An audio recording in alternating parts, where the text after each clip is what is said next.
Hello everyone, good morning. Welcome back to my online class. Students, in previous class we have discussed some policies adopted by Aurangzeb.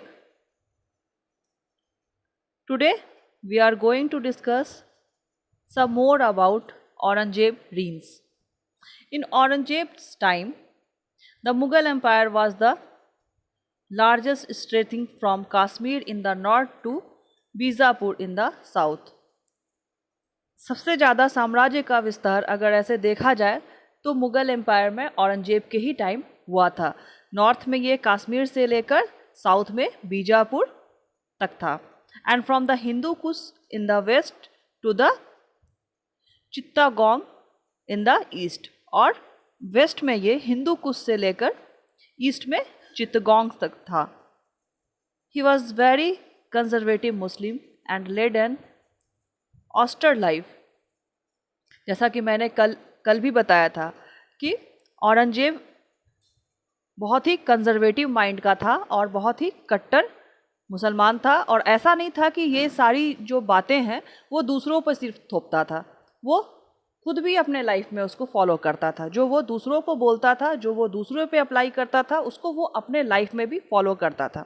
इसलिए औरंगजेब को जिंदा पीर भी कहा गया है।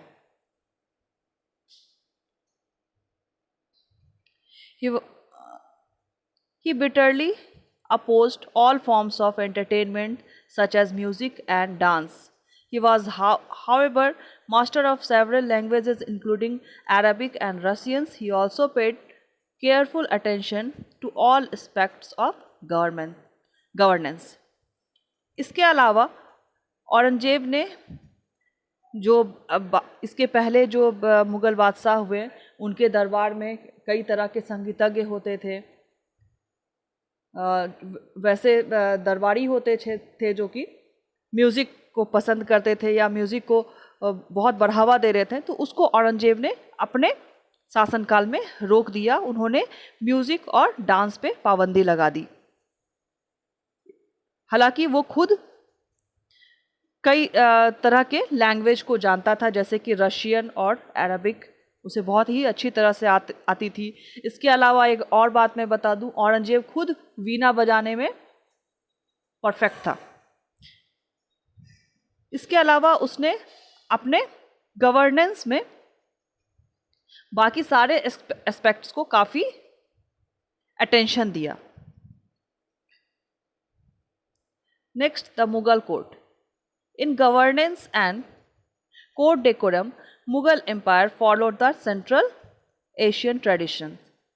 अगर गवर्नेंस की बात की जाए तो मुग़ल कोर्ट में सेंट्रल एशियन ट्रेडिशंस को फॉलो किया जाता था। केंद्र की सरकार, कहने का मतलब केंद्र की सरकार सर्वोच्च होती थी, और इसके बाद जो साम्राज्य था उसको कई राज्य में विभाजित किया गया। राज्य जिले में विभाजित होते थे, जिले सूबे में जिले ग्राम में डिवाइड होते थे। तो इस तरह से इनका भी शासन चलता था।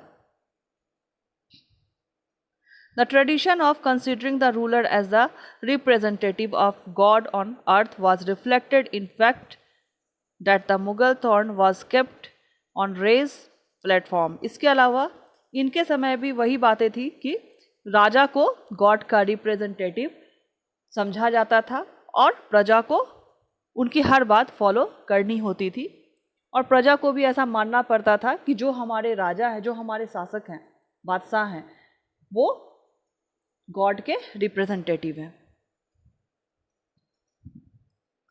Nobles and officials bowed to the ruler. जो भी नोबल्स और ऑफिशियल्स होते थे वो बादशाह के सामने सर झुकाकर बात करते थे। The Diwane Aam was meant for the meetings with the general public. जहाँ जनरल पब्लिक की मीटिंग होती थी, यानी कि जहाँ आम लोग अपनी समस्याएं लेके आते थे, तो उस हॉल को दीवाने आम कहा जाता था। द दीवाने खास was hall of private audience when the emperor received his personal guest. और दीवाने खास भी एक जगह थी, दो हॉल थे। एक दीवाने आम जहाँ पे जनरल पब्लिक की मीटिंग होती थी, दूसरा था दीवाने खास, जहाँ पे बादशाह अपने प्राइवेट ऑडियंस के साथ होते थे और अपने पर्सनल गेस्ट के साथ बातचीत करते थे. So students, I hope you all understood today's class. Tomorrow we will see another point, that is the Mughal administration and key offices. Till then, bye bye.